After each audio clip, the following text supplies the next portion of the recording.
नमस्कार दर्शकों, आप देख रहे हैं अभी न्यूज और अभी न्यूज फिर निकल पड़ा है मां यमुना के उस तट पर बात करने के लिए लोगों से कि आगामी कुछ दिनों के बाद ही यमुना छठ का महोत्सव आने वाला है, यानी कि यमुना छठ आने वाली है, जिस दिन मां यमुना का अवतरण दिवस मनाया जाता है। और उसी को लेकर के तमाम श्रद्धालु बाहर से आते हैं। साथ के साथ में यमुना पुत्र जिन्हें कहा जाता है, चतुर्वेदी समाज के लोग, वो माँ यमुना का जन्मोत्सव बड़ी धूमधाम से मनाते हैं। लेकिन माँ यमुना की स्थिति अभी भी जस की तस है। यमुना के जल में कुछ सुधार नहीं हुआ है।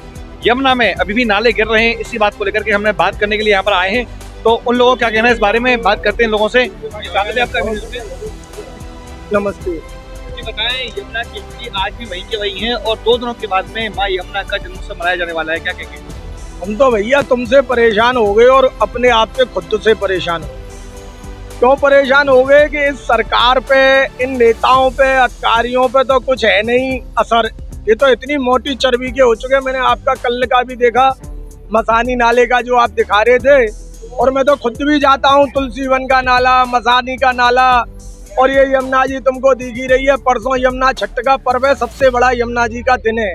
न इन्होंने किसी नहर का पानी अभी तक छोड़ा है, और रोज सुबह, ये तो आज हवा तेज चल रही है तो थोड़ी यमुना जी साफ दिख रही है, बाद बाकी इतना जाड़ा पानी है, मतलब मोटा पानी है, पूरा कीचड़ है, ऊपर केवल पानी दिख रहा है इस पे। और जब तक भाई, मैं तुम तो हाथ जोड़ के आपके थ्रू कह रहा हूँ, सबों से कह रहा हूँ, जब तक ये नाले बंद नहीं होंगे और यमुना जी के समांतर नाले नहीं बनेंगे, तब तक यमुना जी की शायद दशा नहीं सुधर सकती है। और बड़े दुख के साथ कह रहा हूँ कि जल्दी से जल्दी यमुना जी के समांतर नाले बनाने चाहिए और इस पानी को साफ और सुरक्षित करना चाहिए। और मेरे जगन्नाथ जी बताएंगे, जो आपको पूछ रहा है इनसे पूछिए। जी बताएं कि यमुना पुत्र होने के नाते यमुना प्रदूषण के मुद्दे पर क्या कहना चाहेंगे? परसों यमुना छठ आने वाली।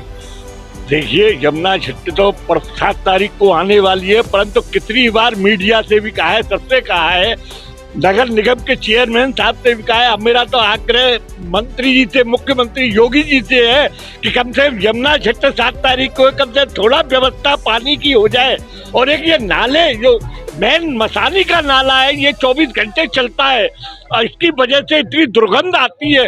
तो आदमी जो यमुना जी का पानी, अरे 2 दिन तो कम से कम इसे बंद रखे, और यह बंद न रखे तो कम से कम रात में चलवा में, सुबह तो न चला में, तो कम से कम यहाँ पब्लिक को, या आने वाले के और विदेश से जो आ रहे हैं यमुना छठ और यमुना चूनरी मनोरथ हो रहे, उनके हृदय में क्या बीतती है, ये वो क्या लेके जाते हैं अपने मन में, ये प्रेरणा तो ये आपको आने पे ही, मैं तो ये कहूँगा योगी जी आमे, मोदी जी आमे एक बार, और शाह जी आमे, शाह साहब आवे खुद, और देखें यमुना जी का क्या, ये करोड़ों रुपया खर्च हो चुका है, सब बात हो चुकी है, परंतु अभी तक ये मसानी नाले का सॉल्व नहीं हुआ है। अगर मसानी नाले का सॉल्व हो जाए तो कम से कम आधी, कम से कम यमुना किनारे, घाट किनारे का पानी स्वच्छ रहे हमेशा। तो मेरा तो यही आग्रह है कि आज 7 तारीख से पहले थोड़ा पानी कैसे भी छूटे और थोड़ा बहुत जल की व्यवस्था हो जाए तो अति मेहरबानी होगी। और ये नाले की व्यवस्था 2-3 दिन बंद रखे यमुना छठ तक। जी सर, आप बताएं कि आगामी 2 से 3 दिन के बाद में यमुना जी का महामहोत्सव मनाया जाने वाला है। चतुर्वेदी समाज का कहा जाता है, चतुर्वेदी समाज को मां यमुना के पुत्र हैं, इसमें पुराणों में उल्लेख मिलता है।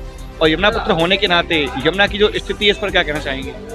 मथुरा का जो विकास है और जो मथुरा का इतिहास है, वो भगवान श्री कृष्ण और महारानी यमुना के ही द्वारा है। और मथुरा में बाहर बाहर से जो विदेशी, देशी पर्यटक आते हैं, उनका केवल जो आस्था का विषय होता है वो होती है यमुना जी। और यमुना जी का ही त्योहार यमुना छठ आ रहा है, और उस पर ये हालत देख करके हृदय विदारक दृश्य है कि इतनी गंदगी है। तो इसके लिए अब प्रशासन को बहुत जल्दी कुछ ना कुछ करना चाहिए। जी, आप बताएं क्या कहना चाहेंगे? एक यमुना पुत्र होने के नाते आगामी त्योहार को लेकर के जितनी तैयारी की जा रही है नाकाफी है, और यमुना में अभी तक ना तो जल सुखा है और ना ही नालों पर रोक लगाई गई। देखिए सर, अगर हम ध्यान दें तो ये समस्या कितने सालों से चल रही है। और अगर फिर दूसरी तरफ देखें तो जब हम मैया कहते हैं और उसके बाद भी हम इसका ध्यान नहीं रख पा रहे, बड़ी अजीब सी समस्या है। कहते कहते अभी आपने लोगों को भी देखा, थक चुके हैं।